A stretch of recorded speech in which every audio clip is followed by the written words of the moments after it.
విజయవాడ జైల్లో ఉన్న గన్నవరం మాజీ ఎమ్మెల్యే వల్లభనేని వంశీమోహన్ను పరామర్శించిన వైసీపీ అధినేత వైఎస్ జగన్ కూటమి ప్రభుత్వంపై తీవ్ర స్థాయిలో విమర్శలు గుప్పించారు. అయితే జగన్ వ్యాఖ్యలకు కౌంటర్ ఇస్తూ టీడీపీ సీనియర్ నేతలు మీడియా సమావేశం నిర్వహించారు. ఆ సమావేశంలో సత్యవర్ధన్ను కిడ్నాప్ చేసిన దృశ్యాలు విడుదల చేసిన టీడీపీ నేతలు వల్లభనేని వంశీ హస్తం ఉందని ఆరోపించారు. సత్యవర్ధన్ను బలవంతంగా హైదరాబాద్కు తీసుకెళ్లి వంశీ మహోం భుజాలో ఉంచినట్లు సీసీ కెమెరా దృశ్యాలు స్పష్టంగా చూపిస్తున్నాయని తెలిపారు.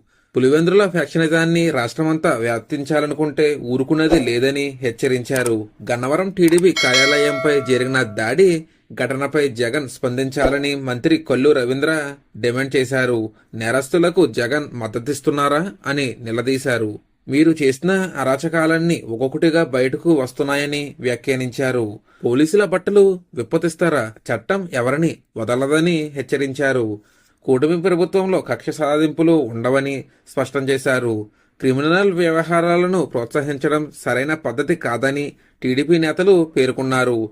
కృష్ణా జిల్లాలో అల్లర్లకు ప్రయత్నిస్తే తీవ్ర పరిణామాలు ఎదుర్కోవాల్సి ఉంటుందని హెచ్చరించారు. వల్లభనేని వంశీ కార్యకలాపాలు బయట పెడతామని టీడీపీ నేతలు తెలిపారు. న్యాయం ఎప్పుడు తప్పును కప్పిపుచ్చుకోదని, ఎవరైనా తప్పు చేస్తే శిక్ష అనుభవించాల్సిందేనని అన్నారు.